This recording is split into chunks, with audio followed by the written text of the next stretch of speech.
재정의 문제는 단순히 돈에 많고 적음에만 있지 않습니다. 돈이 부족할 때 우리의 마음은 쉽게 불안해지고 삶의 중심이 흔들리며 관계와 신앙까지도 영향을 받게 됩니다. 그래서 재정의 위기는 물질적인 시험이면서 동시에 믿음의 시험이기도 합니다. 우리가 무엇을 붙잡는지, 어디에 소망을 두는지가 드러나는 순간이 바로 재정의 위기입니다. 하나님을 신뢰하는 사람은 이 시간을 통해 단순히 살아남는 것이 아니라 더 깊은 믿음의 뿌리를 내리게 됩니다. 눈에 보이는 계산과 손익에 갇히지 않고 하나님의 방법을 배우게 되며 물질보다 더 크신 하나님의 평안을 경험하게 됩니다. 그렇기 때문에 오늘은 재정의 위기에서 하나님을 신뢰할 때 어떤 일이 일어나는지 함께 나누고자 합니다. 첫째, 재정의 위기에서 신뢰할 때 손해가 아니라 성숙을 얻게 됩니다. 사람은 누구나 재정적인 어려움을 겪을 때 손해를 보았다고 생각합니다. 통장의 숫자가 줄어들고 빚이 늘어나고 계획했던 길이 막히면 우리는 본능적으로 잃었다는 생각을 하게 됩니다. 그러나 하나님을 신뢰하는 눈으로 바라보면 그것은 단순한 손실이 아니라 더 큰 성숙을 향한 과정임을 알게 됩니다. 하나님은 우리의 삶을 물질의 크기로 평가하지 않으시고 우리의 믿음과 순종으로 바라보십니다. 그래서 재정의 위기를 통해 오히려 영적으로 자라게 하시고 돈이 줄어드는 대신 마음이 깊어지고 지갑은 가벼워져도 영혼은 단단해지게 하십니다. 재정의 위기는 우리의 마음을 드러내는 거울과도 같습니다. 평소에는 알지 못했던 탐욕과 두려움이 드러나고 숨겨져 있던 불신과 교만이 표면으로 올라옵니다. 그러나 이때 하나님을 신뢰하면 그 약점들이 치유의 기회가 됩니다. 야곱의 삶을 보면 재산을 쌓는 데 능했지만 형 에서를 두려워하며 하나님 앞에 철저히 무릎 꿇었던 순간이 있었습니다. 가진 것이 많았음에도 불안했고 결국 모든 것을 잃을까 두려웠습니다. 그러나 야복 강가에서 하나님의 얼굴을 구하며 철저히 낮아졌을 때 그는 새로운 이름을 얻었고 진짜 복을 경험하게 되었습니다. 물질적 손해를 두려워했던 순간이 오히려 그의 신앙을 성숙하게 만드는 통로가 된 것입니다. 재정의 위기를 손해로만 보는 사람은 불평과 원망으로 가득 차게 됩니다. 그러나 성숙으로 보는 사람은 그것을 통해 더 깊이 감사할 수 있습니다. 작은 것에도 만족을 배우고 주어진 것을 소중히 여기며 이전에는 지나쳤던 하나님의 손길을 발견하게 됩니다. 위기를 겪지 않았다면 알지 못했을 은혜가 위기 속에서 드러나고 손해라 여겼던 순간이 오히려 하나님과의 관계를 깊게 만드는 시간이 됩니다. 또한 재정의 위기는 관계를 성숙하게 만듭니다. 물질이 여유로울 때는 서로를 존중하는 것처럼 보이지만 위기를 맞이하면 진짜 관계의 실체가 드러납니다. 가족 안에서 서로를 원망하거나 다투는 경우도 생기지만 하나님을 신뢰하는 사람은 오히려 함께 기도하고 의지하면서 관계가 단단해집니다. 사람과의 관계뿐만 아니라 하나님과의 관계도 깊어집니다. 부족함이 클수록 기도의 자리는 간절해지고 그 과정에서 하나님을 더 친밀하게 경험하게 됩니다. 우리가 기억해야 할 것은 손해처럼 보이는 상황이 사실은 하나님의 훈련이라는 사실입니다. 훈련은 고통스럽지만 반드시 유익을 남깁니다. 재정의 위기를 통해 우리는 탐욕을 내려놓고 겸손을 배우고 무엇보다도 하나님께 의지하는 법을 배웁니다. 이런 성숙은 돈으로 살 수 없는 보물이 되며 우리의 믿음을 흔들리지 않게 붙들어 줍니다. 결국 하나님을 신뢰할 때 재정의 위기는 손해로 끝나지 않습니다. 오히려 믿음의 뿌리가 깊어지고 삶의 태도가 달라지고 영혼은 더 단단해집니다. 재정적 어려움이 사라지지 않았더라도 그 과정을 통해 자라난 성숙은 어떤 재산보다 값진 자산이 됩니다. 하나님은 우리의 주머니보다 우리의 마음을 더 소중히 여기시고 가진 것보다 믿음을 통해 우리를 성장시키십니다. 그러므로 재정의 위기를 두려워하지 않고 하나님을 신뢰하며 걸어갈 때 그것은 손해가 아니라 성숙을 얻는 기회가 됩니다. 둘째, 재정의 위기에서 신뢰할 때 하나님의 계산법은 우리의 계산과 다름을 깨닫습니다. 사람은 언제나 눈에 보이는 숫자로 인생을 평가합니다. 수입이 늘어나면 안정감을 느끼고 줄어들면 불안을 느낍니다. 그러나 하나님의 계산법은 우리의 계산과 전혀 다릅니다. 사람은 돈의 액수를 중심으로 손익을 따지지만 하나님은 그 과정을 통해 우리의 믿음과 순종을 보십니다. 그래서 하나님은 단순히 물질을 더해주시는 분이 아니라 때로는 줄이기도 하시며 부족해 보이는 상황 속에서 더 큰 은혜를 채우십니다. 우리의 눈에는 손해처럼 보이는 일이 하나님의 눈에는 유익이 될 수 있고 우리가 얻었다고 생각하는 것이 사실은 해가 될 수도 있습니다. 이처럼 하나님의 계산은 단순한 산수나 수치가 아니라 우리의 영혼을 위한 섭리와 사랑으로 이루어집니다. 재정의 위기 속에서 하나님의 계산법을 배우는 것은 결코 쉽지 않습니다. 우리는 익숙한 방식으로만 계산하기 때문에 소득이 줄거나 빚이 늘어나면 하나님의 사랑까지 줄어든 것처럼 느끼기도 합니다. 그러나 성경을 보면 하나님은 언제나 다른 방식으로 일하셨습니다. 엘리야 시대의 사르밧 과부는 마지막 한 움큼의 가루와 기름으로 빵을 만들어 자신과 아들을 먹이고 죽으려 했습니다. 그녀의 계산으로는 희망이 없었지만 하나님의 말씀에 순종하여 먼저 선지자에게 드렸을 때 그 집은 기적을 경험했습니다. 사람의 계산으로는 부족했지만 하나님의 계산으로는 오히려 넉넉했던 것입니다. 이 사건은 재정의 위기 속에서 하나님의 방법을 신뢰할 때 우리의 눈으로는 설명할 수 없는 역사가 일어난다는 사실을 보여줍니다. 우리는 종종 내가 가진 것의 크기를 기준으로 하나님이 하실 일을 제한하려 합니다. 가진 것이 적으니 할 수 있는 것도 적다고 생각합니다.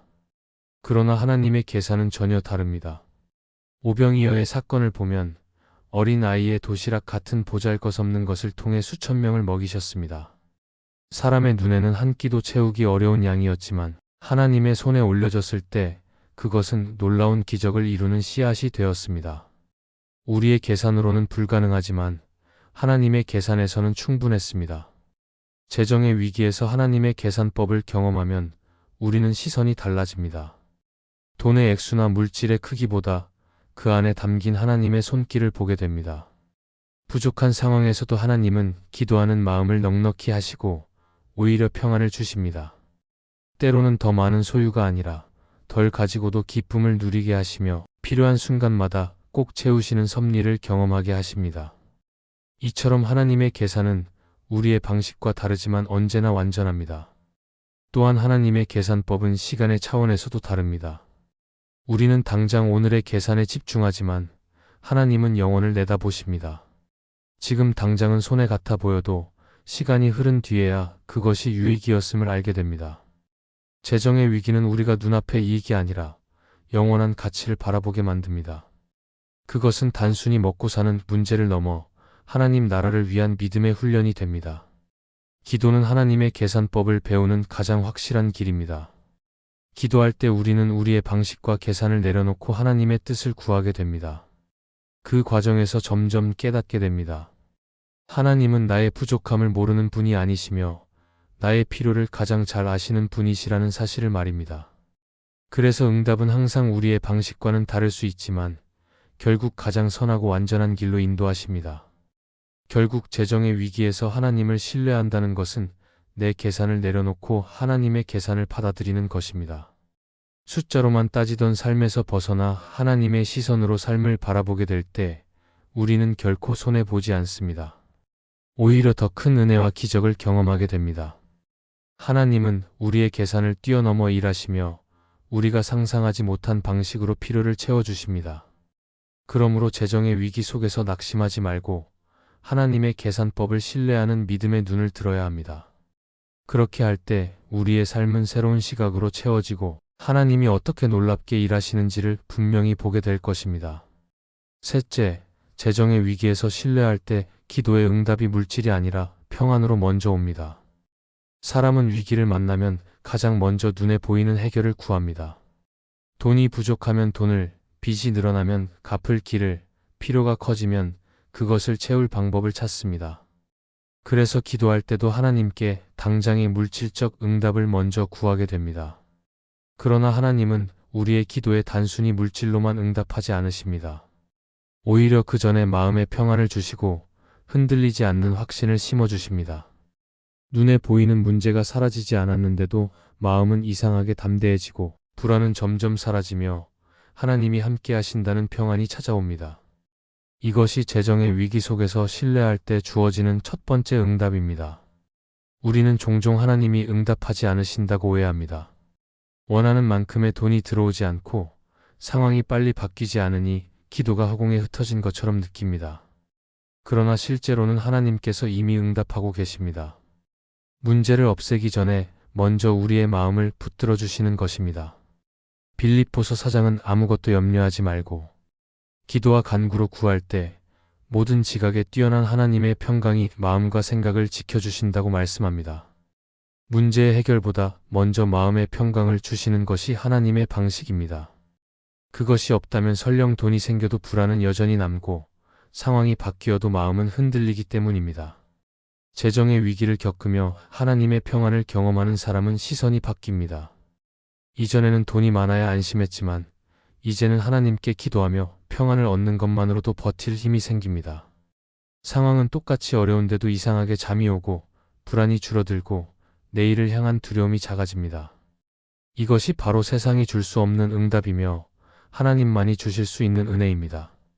하나님은 우리에게 물질보다 더 귀한 마음의 평안을 먼저 채워주시며 그것을 통해 다시 담대하게 살아갈 힘을 주십니다.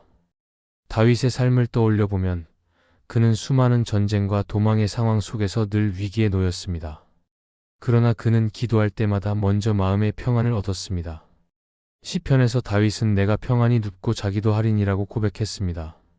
적들이 여전히 자신을 둘러싸고 있었지만 그는 하나님을 신뢰하며 마음의 평안을 얻었습니다. 상황은 변하지 않았는데도 두려움 대신 평안으로 가득 찬 것입니다. 재정의 위기 속에서도 똑같습니다. 빚이 그대로 있고 수입이 늘어나지 않았지만 하나님께 기도하며 얻는 평안은 그 어떤 해결책보다 먼저 필요한 응답입니다. 이 평안은 또한 선택을 바르게 하게 만듭니다. 마음이 불안하면 성급한 선택을 하게 되고 잘못된 길에 빠질 가능성이 커집니다. 그러나 하나님이 주시는 평안 속에서는 오히려 상황을 차분히 바라보고 올바른 결정을 내릴 수 있습니다. 돈이 급하다고 무리한 투자를 하거나 불안에 밀려 옳지 않은 길을 택하는 대신 평안 속에서 하나님의 뜻을 구하며 기다릴 수 있습니다. 하나님은 우리의 발걸음을 성급함이 아니라 평안으로 인도하시고 그것을 통해 더 안전하고 복된 길을 걸어가게 하십니다. 재정의 위기에서 기도의 응답이 평안으로 오는 또 다른 이유는 하나님이 우리의 필요보다 먼저 우리의 마음을 다루시기 때문입니다. 만약 물질만 주신다면 우리는 그 물질에만 의지하게 될 것입니다. 그러나 평안을 먼저 주시면 우리는 하나님을 더 의지하게 되고 결국 물질의 공급보다 하나님 자신을 신뢰하게 됩니다. 이것이 바로 하나님이 원하시는 관계입니다. 하나님은 우리의 삶에서 단순한 은행이 아니라 아버지로서 우리와 함께 하시기를 원하십니다. 평안을 먼저 주시는 이유는 우리가 그분과 더 가까워지고 물질보다 하나님을 더 귀하게 여기게 하시려는 것입니다. 결국 재정의 위기에서 하나님을 신뢰할 때 경험하는 첫 번째 응답은 평안입니다. 이 평안이 있으면 아직 해결되지 않은 문제를 두려움 없이 마주할 수 있고 마음이 무너지지 않으며 소망을 잃지 않습니다. 세상은 여전히 어렵고 상황은 아직 풀리지 않았어도 마음 깊은 곳에서부터 솟아나는 평안은 우리를 지켜줍니다. 하나님은 지금도 그 평안을 주시는 분이시고 우리가 기도로 나아갈 때 반드시 응답하십니다. 그러므로 재정의 위기 속에서 물질적 해결만 바라보지 말고 먼저 평안을 주시는 하나님을 신뢰해야 합니다. 그렇게 할 때 우리의 영혼은 지켜지고 결국 하나님의 완전한 응답을 경험하게 될 것입니다. 넷째, 재정의 위기에서 신뢰할 때 물질의 문제를 넘어 인생 전체의 방향이 바뀝니다. 사람은 돈의 문제를 인생의 가장 중요한 문제로 여길 때가 많습니다. 그래서 재정적인 위기를 만나면 삶 전체가 무너지는 것처럼 느껴집니다. 그러나 하나님을 신뢰하는 사람은 그 위기를 단순히 물질의 부족으로만 보지 않고 삶의 방향을 새롭게 정리하는 기회로 받아들입니다. 돈은 우리 삶의 수단일 뿐인데 어느새 목적처럼 여겨지고 있음을 깨닫게 되고 하나님은 그것을 통해 우리에게 물질이 아닌 더 큰 가치를 바라보게 하십니다.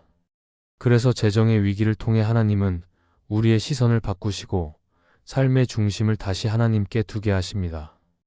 재정의 위기를 지나면서 가장 크게 깨닫는 것은 돈이 인생을 지탱하는 유일한 기둥이 아니라는 사실입니다. 우리는 평소에 물질이 많으면 더 안전하고 더 자유롭고 더 행복할 것이라고 생각합니다. 그러나 실제로는 돈이 있어도 불안은 여전하고 만족은 오래가지 못합니다. 하나님은 재정의 위기를 통해 이 진리를 깊이 깨닫게 하십니다. 돈이 줄어들면서 비로소 하나님을 더 찾게 되고 이전에는 놓치고 있던 관계와 영적인 가치를 돌아보게 됩니다. 물질의 문제가 삶의 중심에서 내려올 때 인생 전체의 방향은 하나님을 향해 다시 세워집니다. 또한 재정의 위기는 우리가 무엇을 위해 살아왔는지를 점검하게 합니다. 평소에는 눈앞의 필요와 욕심을 따라 살아가다가 위기를 만나면 지금까지 추구해온 가치가 흔들립니다. 이때 하나님을 신뢰하는 사람은 물질을 뛰어넘는 더 큰 목적을 발견하게 됩니다. 단순히 잘 먹고 잘 사는 것이 목표가 아니라 하나님이 맡기신 사명을 위해 살아가야 한다는 사실을 깨닫습니다. 그래서 돈이 줄어들었음에도 불구하고 오히려 인생의 의미와 방향은 더 분명해집니다.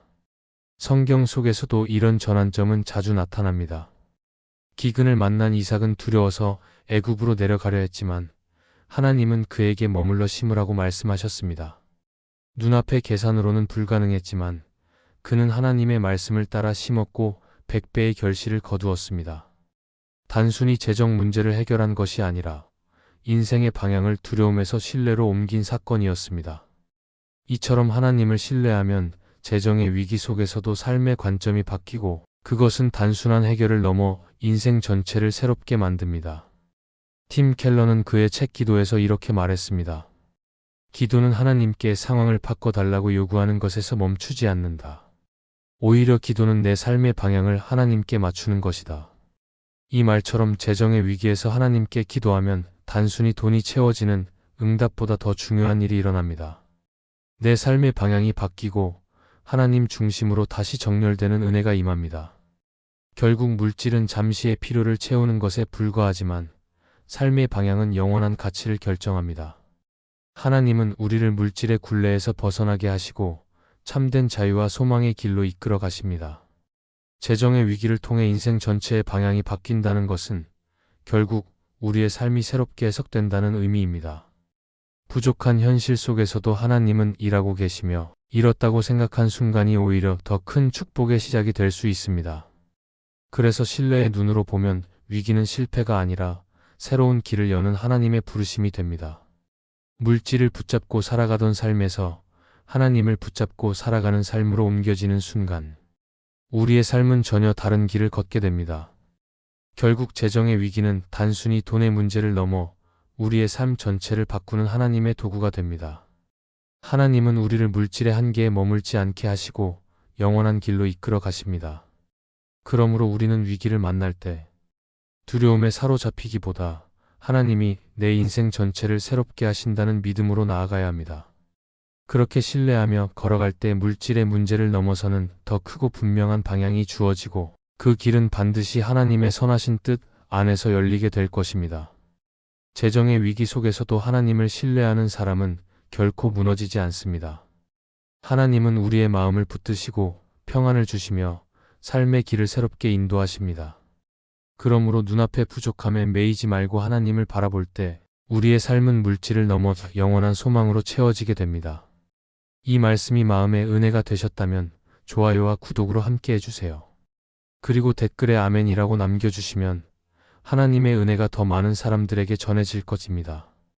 여러분의 삶 위에 하나님의 은혜가 언제나 함께 하시기를 바랍니다. 감사합니다.